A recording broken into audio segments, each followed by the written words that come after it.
Good morning and welcome to the Motivational Devotional, where we are merging motivation and spirituality to create a daily dose of confident positivity. I hope that this morning's podcast will help you to be more spiritually and positively motivated so that you can transform your day. This is a public service endorsement brought to you by Threefold Way Radio, LLC.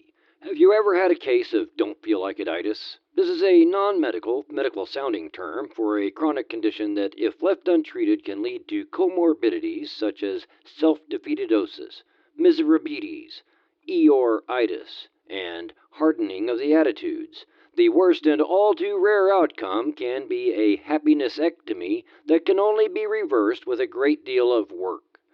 Often this condition will occur first thing in the morning or perhaps early in the day when a person has done all their grooming, eating, and social media checking. At some point between finishing what we must do to get out of the house and arriving at work, a realization can come to mind that we just don't feel like it that particular day.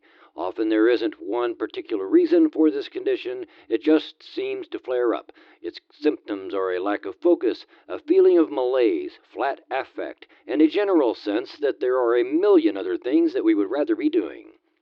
Motivational speakers have collectively been paid millions, if not billions of dollars by corporations sending employees to seminars because this condition of don't feel like it-itis always looms with the possibility of becoming an epidemic in that company's workforce.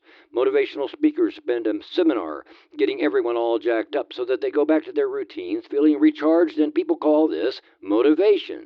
The problem with it is that, like most medications, having someone else motivate us only treats our symptoms, not the root of the condition. We can all get caught up in the excitement and energy, but if our dreams and personal fulfillment are still neglected, then motivation wears off too quickly, leaving the patient with the initial illness of don't feel like it-itis. What is most likely causing unmotivation is the consideration of what lies ahead in the day's journey. We know we will have things to do, and maybe they are the same things we've had to do for many days, and we feel bored at having to do them yet again. There is no fulfillment. There is no sense of getting closer to realizing one's dreams. There is no progress toward achieving goals of personal growth and growing more at peace. The best time to treat this condition is early. In fact, as soon as it is recognized, so that it doesn't grow into one of the comorbidities or, tragically, a happinessectomy. If you've been prescribed and given motivations in a traditional treatment plan directed at simply making you feel better, realizing that there is a better way, before starting down a path of self-medicating or external motivating, consider a personal program of self-motivating.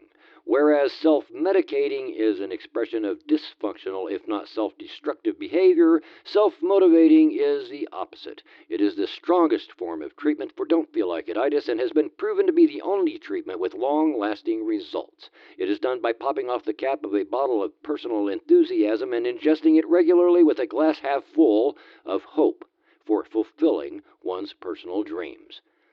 A great additional therapy for treating don't feel like it-itis is to move our focus away from what must get done onto the effects that will be rendered by what we must do. Who will benefit from our actions today? Whose life will be touched? Who will be blessed? What conditions or situations will be made better just because we do what we must do instead of those million other things that tempted us? Because we care about those results, focusing on the good we do or will do is a far better and cheaper way of motivation than spending lots of money on a seminar. God's Spirit within moves us toward being this blessing that we are created to be today, and we can be a huge blessing to others as we further develop our personal dreams and goals, because all of creation is conspiring in our favor. Trust that the universe always has your back for self-motivating and kicking don't feel like it-itis to the curb. When he was 94 years old, Charles Fillmore, founder of the Unity School of Christianity, wrote the following affirmation to write down and say often. I fairly sizzle with zeal and enthusiasm, and spring forth with a mighty faith to do the things that ought to be done by me. Thank you for taking the time to listen today. Please help keep this podcast going by following the Motivational Devotional Facebook page, following at Threefold Way Radio on Twitter, and sharing the written format of today's message from motivational-devotional.com on your social media. I am deeply grateful for your support. and thank you for letting Motivational Devotional be part of your journey. Peace out. See you tomorrow.